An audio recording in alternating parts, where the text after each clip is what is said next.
So here's something nobody told me when I was starting out. I thought YouTube was just another marketing tool, like running ads or posting on social media. You know, put yourself out there, hope the right people see it, and maybe some of them become clients. But that's not what YouTube is. YouTube is the only platform where someone can find you, learn from you, start to trust you, and basically decide they want to hire you all before you ever have a conversation with them. That's not marketing. That's marketing and sales happening at the same time without you being in the room. And here's how I originally found this out. So I used to sell websites for about $3,000 a piece, and getting people to say yes at that price was a fight every single time.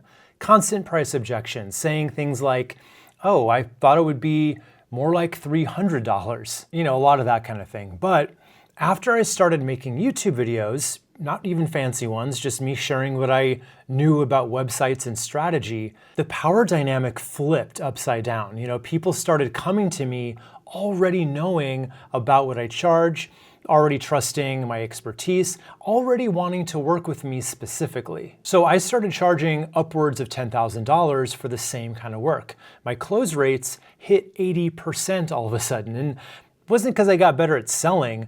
I just stopped needing to sell because my videos had already done that part for me. And I know you might be thinking, oh, sure, but you're a YouTuber. You have over 400,000 subscribers. Well, I didn't start with that. I started exactly where you are today. And here's the thing.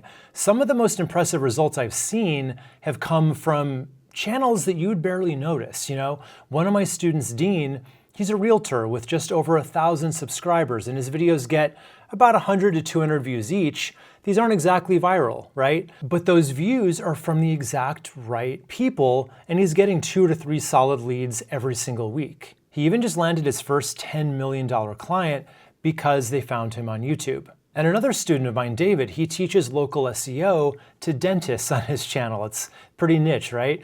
But in less than a year into doing this strategy, he's pulling in at least one new retainer client every month that's worth $30,000 to his business. And that's the kind of thing that I want to show you how to build today. So over the next 10 steps, I'm going to walk you through exactly how to go from nothing to a YouTube channel that consistently brings clients to your door. And not through ad revenue. That's basically pocket change compared to what happens when your videos actually sell your services for you. Not going to be through affiliate deals or sponsorships or chasing subscribers. This strategy is all about making genuinely helpful content that the right people can find, watch, and act on. So if you run a knowledge business, you know, coaching, consulting, courses, strategy, anything where you sell what's in your head, this strategy is absolutely going to work for you. If what you do is more physical in nature or you're tied to a certain geographic region, it's going to work a little less well for you. And then if you're trying to be an entertainment YouTuber or a full-time creator, this isn't going to help you with that at all. But if your goal is more of the right clients without having to constantly hustle for them, stick with me here. I do want to lay down one honest disclaimer though, before we even start.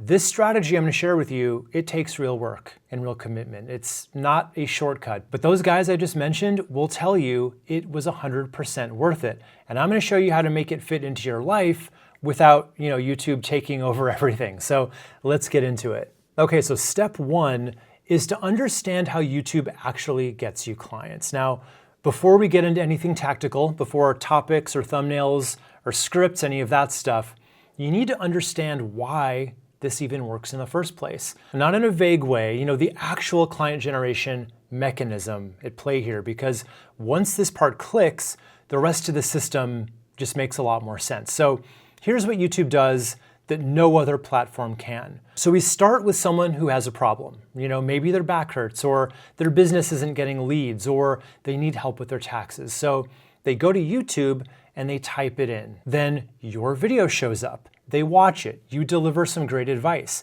They think that was actually really useful for me. So then YouTube starts suggesting more of your stuff to that person.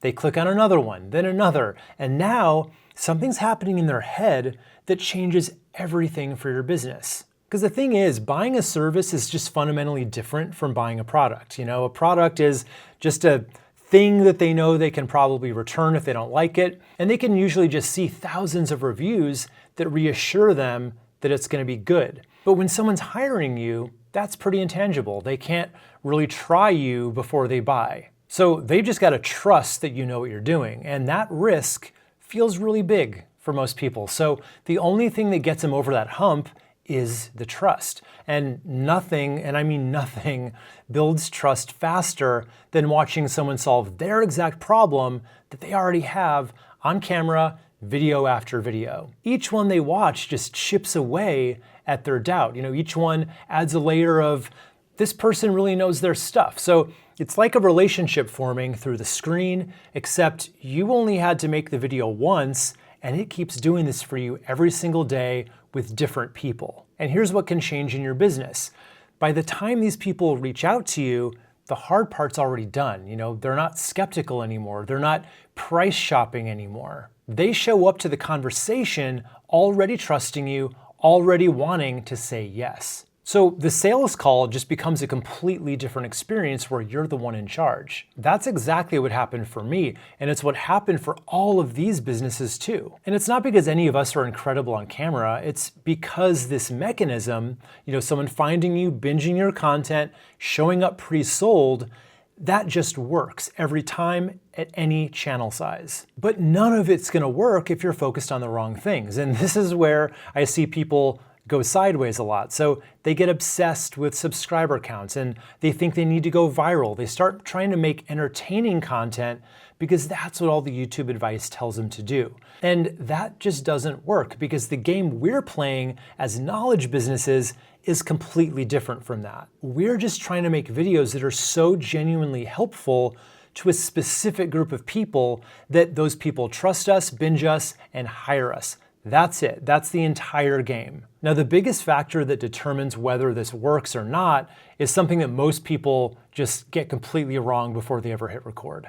And that's knowing exactly who you're making these videos for. And I'm not talking about some general idea like small business owners or people who want to get healthy.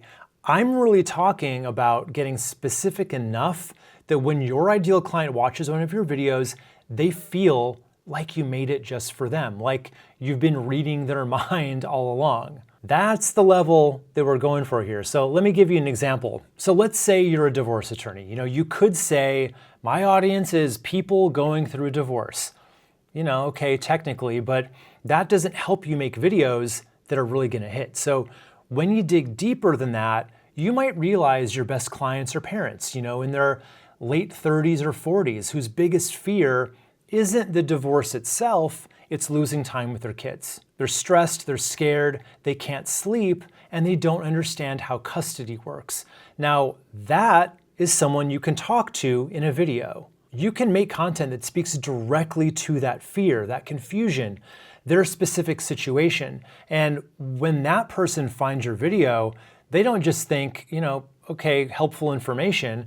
They think this person understands exactly what I'm going through right now. That's the difference between content that gets views and content that gets clients. Once you get this part right, everything downstream from it gets way easier. Your video topics become obvious, your titles practically write themselves, and your scripts are gonna hit a lot harder. And the people watching are now the exact ones who might actually hire you. If you get this wrong, you're gonna spend months making videos that feel good because it feels like you're doing stuff and you're busy, but they go absolutely nowhere. Now, once you've got that clarity locked in, there's one commitment you need to make before anything else, and it's the one a lot of people try to avoid.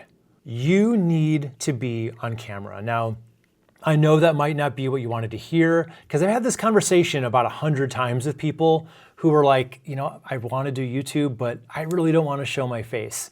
And I get it, it's uncomfortable, but here's why this matters so much. There's actually a famous study on communication that found that 55% of how we communicate is through body language, and another 38% is tone of voice. The actual words are only 7%. So when your viewers can't see you, you're chopping off more than half of your ability to connect with them. And connection is the whole game here. It's what builds the trust that we've been talking about this whole time. So when people can see your face, your expressions, your energy, the way you light up talking about something you care about, that's when they start to feel like they know you. And when someone feels like they know you, they trust you. And when they trust you, they hire you. So that's why you have to be on camera. But the other part of this, you've probably heard that YouTube Shorts and TikTok style content is going to be the fastest way to get discovered.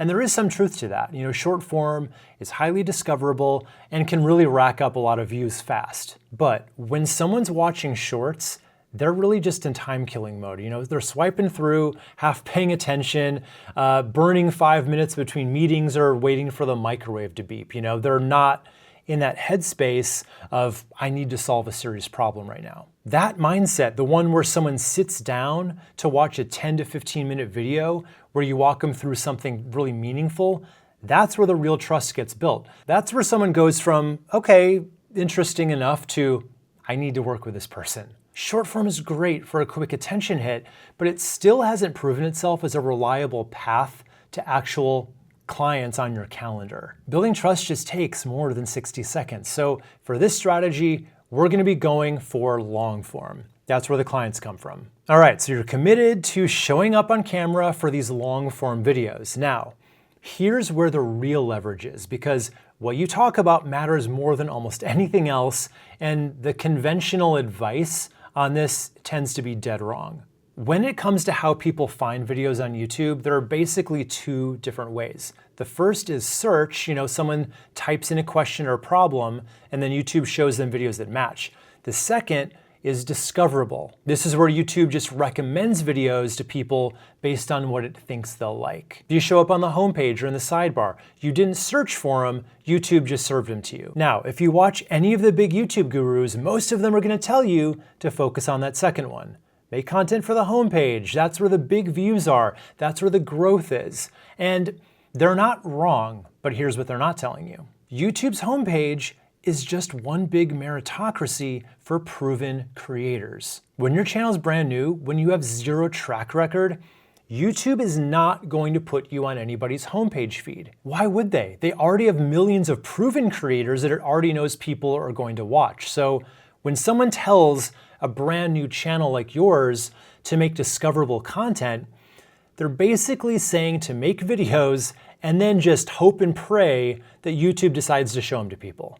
That's a long shot, hope-based strategy, and I don't love those. Search is completely different. And all those gurus are going to tell you that nobody's searching on YouTube anymore, but the numbers just don't back that up. There are still roughly 5 billion searches happening on YouTube every single day. So don't believe the hype that nobody's searching anymore. That's 5 billion times a real person types in a real problem looking for an answer. When you make a video for search, you don't need YouTube to take a chance on you. You don't need the algorithm to like you. You just need to be the best answer to a specific question that someone's asking. Even if your channel is brand new with literally 0 subscribers, you have a legitimate shot at showing up there.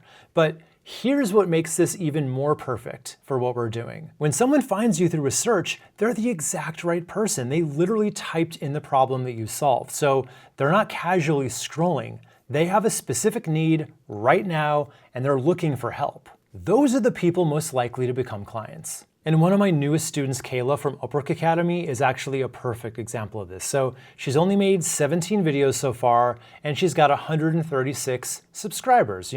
Nothing that's going to impress anyone at a YouTube conference yet, but her videos are found by the exact right people, freelancers who want to make more money on Upwork, and she's filling up her membership with these people. And it's all because people type in something like how to get your first Upwork review or Upwork contracts explained, and Kayla's video is waiting for them. So that's the strategy. If someone who might hire you wouldn't search for it, it shouldn't make your list.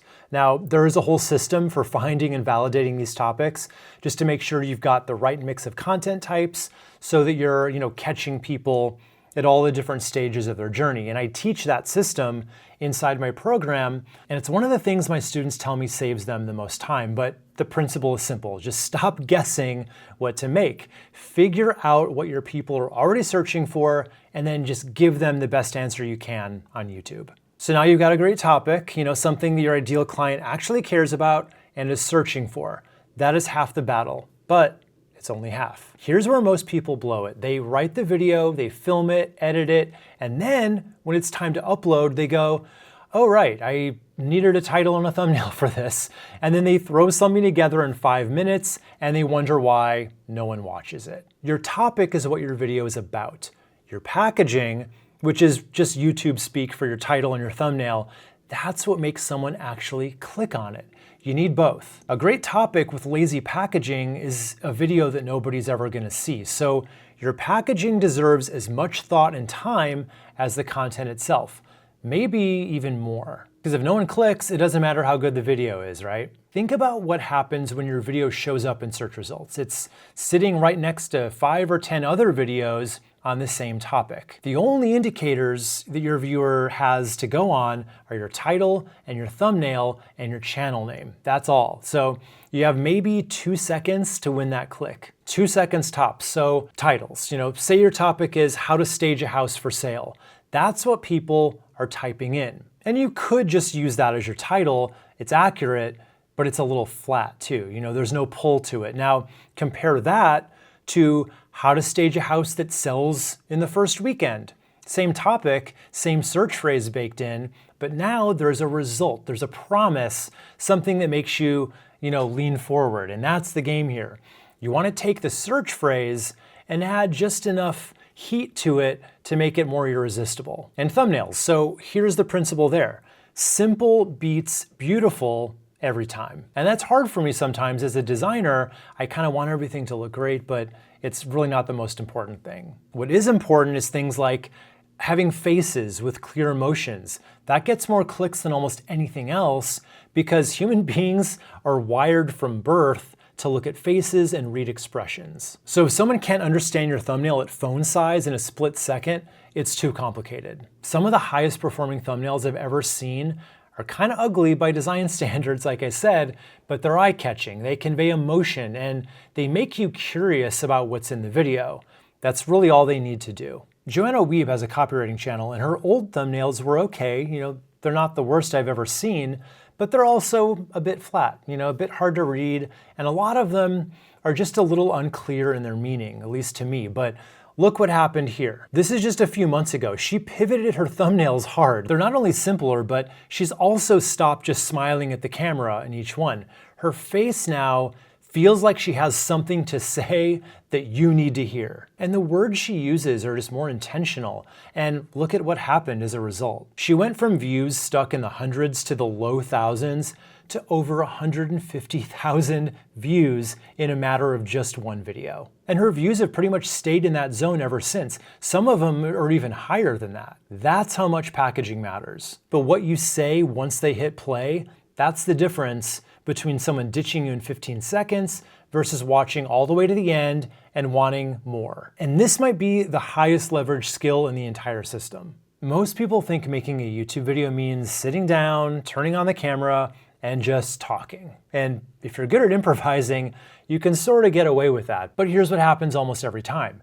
You ramble, you go on tangents, you spend 3 minutes setting up a point that should have taken 30 seconds, or you forget something important after you've already moved on from it. Then when it's time to edit it, you've got 40 minutes of footage and mistakes, and you need to whittle it down to more like 12 minutes, and it takes forever. Every minute you spend writing a script is gonna save you at least double that time in recording and editing. But that's not even really the main reason to do it. The real reason is that structure, the way your video's organized, the order that you deliver your information, how you open and close, that's the stuff that keeps people watching. So let me give you the shape of what a well-structured educational video looks like.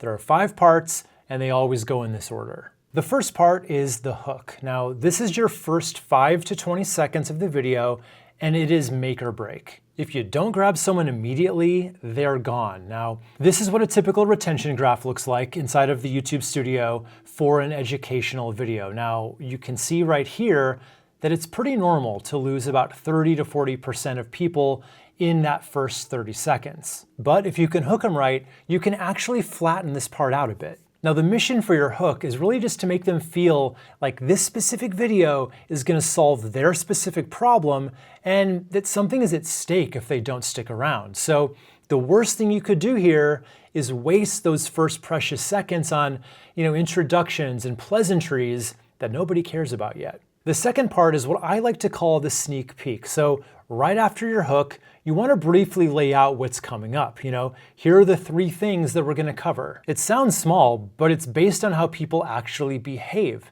It removes the uncertainty of, is this actually going to answer my question? And it replaces that with, okay, my question is being covered. I'm going to wait for that. So it gives them a reason to stay through the whole video rather than clicking off after the first point. And the third part is what I call the story intro. So rather than jumping straight into here's tip number 1, you want to set the stage with something that makes people lean in, a quick personal story, a client example, a metaphor that reframes the topic in a way that they haven't thought about before. And research has shown us that information that's delivered inside of a story is remembered about 22 times more than if you had that same information just delivered as plain facts. So when you wrap your opening in a story, you don't just engage people, you make everything that follows actually stick. And not to mention, every time you casually mention a client inside of a story, your viewer's gonna connect the dots on their own. They're gonna think, okay, this person helps people like me. Maybe they could help me too. And that way you never even have to pitch. The stories do it for you. Okay, the fourth part is your main content. This is where you're free to just teach. Your tips, your steps, your framework, whatever the video is actually about. Think of it just like a simple list that you're gonna work through. Now, if a story or an example makes sense for one of your points, you wanna weave that in. If not, you can just teach it clearly and move on. Not every point needs a story wrapped around it. That would get exhausting after a while. Think of stories like a garnish. You use them here and there to keep things interesting, not on every single bite. All right, now for the fifth part, and here's where almost everyone makes the same horrible mistake, which is ending your video with some version of, thanks for watching, like and subscribe, see you in the next one. Seems normal, right? We've seen it a million times. Feels like maybe that's what you should be doing too. But here's the thing. The second a viewer senses that the video is wrapping up, they're out of there. They just leave. And that's any wrap-up language. Thanking them, summarizing what you've covered, saying goodbye. These are all signals that say, we're done here, and then they click off. The best creators out there, they don't wrap up at all. They roll directly from their last point into telling you what to watch next, or where to go next and why. No goodbye, no summary, keep them moving, keep them binging. That's how you fast track trust. And once you learn how to execute all of these pieces well, it just becomes a really repeatable system instead of a guessing game every time you sit down to make a video. This is one of the things that I spend the most time on with my students, and it's where I see the biggest before and after transformations in their content. So step 7 is gonna be brief on purpose because the gear matters a lot less than you think. And I've watched way too many people use the I don't have the right setup excuse as a reason to never start. Here's what you actually need. Your phone, a decent microphone, and one light or window. That's it. The camera on your phone is genuinely incredible and you don't really need anything better. I've shot videos on my phone that people assumed were a professional setup. All of these were shot on an iPhone and I wouldn't turn any of them off based on that, would you? But they will stop watching if the content doesn't hold their attention or if the sound is bad. Audio quality matters way more than video quality because, a beautiful shot with terrible sound, that's just annoying, right? And it's enough to make people want to leave. But a phone quality shot with clean audio still feels professional enough to earn their trust. So if you invest in one thing, make it a mic, and they're cheap too. This little guy I'm using right here, it's wireless. I think it was like $60. You can get them even cheaper than that. And then just one basic light or even just a window positioned at about a 45-degree angle from your face. My light's right here. That's gonna make a massive difference to your shot.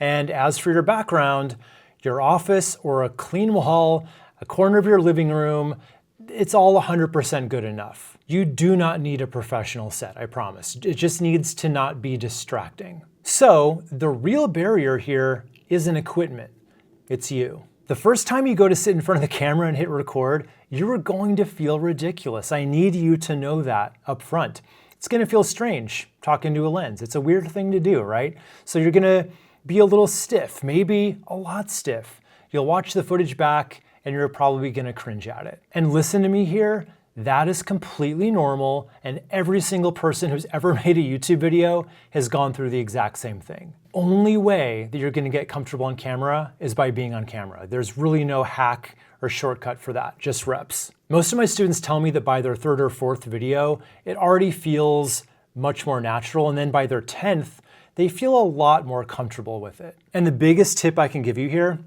do not go out of your way to try to seem professional, Don't put on a presenter voice or hide behind a corporate mask of yourself. The people who do the best on camera are the ones who just talk like themselves, a little casual, a little imperfect, like you're actually a human being. Your expertise will show through your content. Your delivery just needs to feel like you're a real person having a real conversation. Even all your little quirks, the things that you think are flaws, often end up being the things that people like most about you. Nobody was born with the skill of talking to a camera like it's a person, and just about every YouTuber that you love watching started with some pretty cringeworthy videos, myself included. But it got easier and easier as I practiced. The thing is though, practice only makes you better when you consciously try to get better each time. So whenever you sit down to record, I want you to have the mental intention of being more natural than you were the last time, and just really trying to talk to the camera like it's your best friend you're giving advice to. Otherwise, if you don't try to get better, you're just gonna get stuck in a rut of bad, stiff performances. So yes, you do have to try here. It's all about micro improvements. Okay, so here's the concern I hear more than any other one. I run a business, I have clients, I have a life. How am I supposed to add YouTube to all of that? Fair question, and I'm not gonna pretend that it doesn't take time, because it does. But it takes way less time than most people think it will if you do it the right way. The wrong way, which is what almost every new YouTuber defaults to, is making one video at a time. You brainstorm on Monday, script Tuesday, set up and film Wednesday, try to edit Thursday and Friday. Then you upload it, feel exhausted, and you think to yourself, I have to do all that again next week? That is just gonna burn you out and leave no time for everything else that you have to do in your business, which is a lot, let's face it. The fix is to batch your videos. So rather than jumping from brainstorming to writing to filming to editing in one long, painful week, you do each type of work in its own dedicated block. So now you're not making one video at a time, you're making 4 videos at a time, and you're focusing on completing each phase for all 4, kind of like an assembly line, right? So you want to brainstorm all 4 at once. Then you script all of them back to back. Then do all of your filming in a couple of hours. When your brain gets to stay in one mode for a longer amount of time, instead of constantly changing between 5 different tasks, everything takes a lot less time and drains you way less. Because when you batch like this, the whole thing can take less than 4 or 5 days a month. That's it, you just knock it all out into one focused block and then schedule your videos to go out weekly and run your business like normal the rest of the month. And unlike on social media where you post and then that just disappears in 24 hours, every video you publish can work for you for years. I mean, videos I made 3 years ago are still bringing in paying students today. Dr. Anna Pleat is a great example of this. She's a doctor who talks about the Mediterranean diet on her channel, so she's busy to say the least, right? And she started making videos one at a time and quickly got burned out on that. So she started batching, knocking out a whole month's worth of content over about 5 evenings a month. And that's all the work she does on it. And that got her to over 20,000 subscribers in just a year, with her average video getting, over 12,000 views. Multiply that by 4 videos a month and just think about how many potential clients that could put in front of you. Now, I don't know about you, but that seems pretty worth putting in a few evenings every month to me. So batching solves the time problem, but there's another reason that a lot of beginner YouTubers get in their own way, and that's the obsession with making everything perfect before they put it out. And I get it, your name's on it, it represents your business, you don't want to look bad. But that instinct is going to absolutely paralyze you if you let it. The best way I can explain this is through a famous experiment where there was a pottery instructor who split his class into two groups. One group was told to spend the entire semester making one single perfect pot. The other group was just told to make as many pots as possible, just crank them out. And at the end of the semester, guess which group had the best pots? They were all from the quantity group, and it wasn't even close. Why? Well, it's because the group that were making lots of pots learned from each one. They put in the reps, they improved fast. The group over here that was trying to make one perfect pot spent all their time overthinking, and they never actually developed the skill. So your first video, it's not going to be great. Hear that, accept it, and just get over it. Your fifth video is going to be better. Your 20th will be pretty good. And then your 50th is going to be something you're genuinely proud of. It's just a shame you can't make your 50th video today, but that's just not how math works. So the goal right now is reps and uploads, not perfection and views. Don't worry, the quality will absolutely come and the views will come along with it, but only through practice. Now, one more thing on this step. So in terms of editing, keep it simple. Just cut out mistakes, add text on screen for key points, and just stop there. Some of the best performing educational videos I've ever seen look pretty plain from a production standpoint, but it makes zero difference to their results. Okay, so your videos are going out, but now you need to know what you should pay attention to and, more importantly, what to ignore. So here's what I don't want you to do. Don't publish 5 videos and then spend the next 3 weeks just constantly refreshing your analytics page, wondering why you only have 27 views. That is a miserable way to live, and it's not even going to help you. So in the early months, the single best thing you can do is just keep making videos. Concentrate on the uploads. Keep going through your topic list. Keep batching, keep publishing, keep putting in the reps. The data is not even going to tell you that much until you have a body of work anyway. So for now, repetition is the strategy. Then once you've got maybe 10, 12, 20 videos published, that's when patterns start to emerge. And you don't need to become an analytics expert here. You just got to pay attention to one thing. Which of your videos is outperforming the others? Not compared to some other big YouTuber, compared to your other videos. So if most of your stuff gets about 20 views, but then one of them gets 300 or even 100, that's a signal that topic resonated more. So pay attention to it, and you want to make more stuff on that topic, just coming at it from a slightly different angle. Just ride that wave out. Now, theoretically, the flip side is also true. If a topic underperforms, you want to take that hint too. But when you're brand new, most of your videos are going to flop. So seeing underperformance is a lot harder. But as you grow, you also want to be on the lookout for that too. And here's the metric I would tell you to mostly ignore: subscriber count. Now, I know it feels like the big scorecard. It's the number everyone's always talking about. But for what we're doing here, it's basically a vanity metric. A channel with 500 subscribers and the right 500 people watching, that can make you way more money than a channel with 10,000 random subscribers who are never going to hire you. And yeah, your subs will naturally grow as a natural byproduct of making good content, just don't chase it. Now remember back in step 4 when I said that discoverable titles don't work when you're brand new? That is still true, but after 6 months to a year, if your search-based videos are getting steady views and you're seeing some growth, you've likely earned that trust now. YouTube knows that when it shows your stuff to people, they tend to watch. So this is when you can start mixing in those discoverable videos, more curiosity-driven titles, surprising angles, opinion-based stuff. Things your audience would love to watch but would never think to search for. That's how you break past the ceiling that pure search content creates to reach a bigger, still really nicely aligned audience who didn't even know they needed you yet. Now there's one really important piece left. making sure that when people are ready to hire you, that path from I want to work with this person to actually working with you is dead simple. Here's the beautiful thing about where you are now. So if you've done everything up to this point, you're making content for the right person, your videos are getting found, people are watching one and then binging more, the hardest part's already done. The trust is built, they already want to work with you. Your only job now is just to make it super easy for them to take that next step. I call this the YouTube to clients bridge.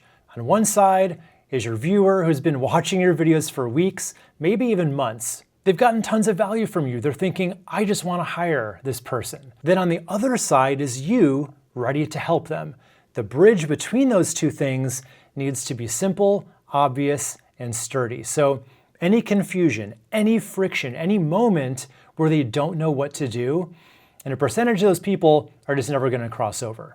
Not because they don't want to, because you made it too hard. All you need to do is put a link in the top of every single video description that clearly says something like, work with me, or book a free consultation, whatever fits your business. And you also want to add that link to your About section that people can see when they go to your channel page to check you out. And wherever that link goes to, ideally, this is going to be your website, the next step there needs to be dead obvious. So if you can link them straight to a booking page where they can pick a time on your calendar, do that. But if it goes to your homepage, you just want to make sure that the call to action button is big, impossible to miss, and tells them exactly what happens when they click it. So you really want to avoid things like contact us buttons. Instead, you want it to be more like book your free strategy call so that there's no guesswork involved. For knowledge-based business owners like self-help coach Menno DeVore, landscape designer Bobby Krull, and wedding planner Jamie Wolfer, getting clients is just as easy as putting out a simple video now, because that builds their trust, then it sends them through to their website with a really obvious link to work with them. That's what this looks like when it's working, and every piece of it, from knowing your audience to choosing the right topics, to packaging them, to structuring your videos, every piece leads to this. A business where clients come to you pre-sold, ready to pay, and genuinely excited to work with you because they already feel like they know you. Now, if you want to actually implement this, if you want the full system with the topic research framework, the scripting structure, the content strategy that evolves as your channel grows, that's exactly what the YouTube to Clients Academy is built for. And this is not a video course where I just hand you some modules and wish you luck. It's actually 6 months of small group coaching where you get my direct feedback every single week. We can work through all the real challenges you're facing together, your topics, your scripts, your thumbnails, your strategy, and you get my direct feedback on all of it so you're never guessing whether you're on the right track or not. That's the difference between, watching videos about YouTube and actually building a channel that gets you clients. And the link is in the description below if you want to check out my YouTube to Clients Academy program. But whether you join or not, just go back through these 10 steps and be honest about where you are right now. I want you to find your weakest link and start there. So you don't need to be perfect at all 10. You just need to keep moving. So I hope to see you inside of our next small group session. You can also learn about it right here.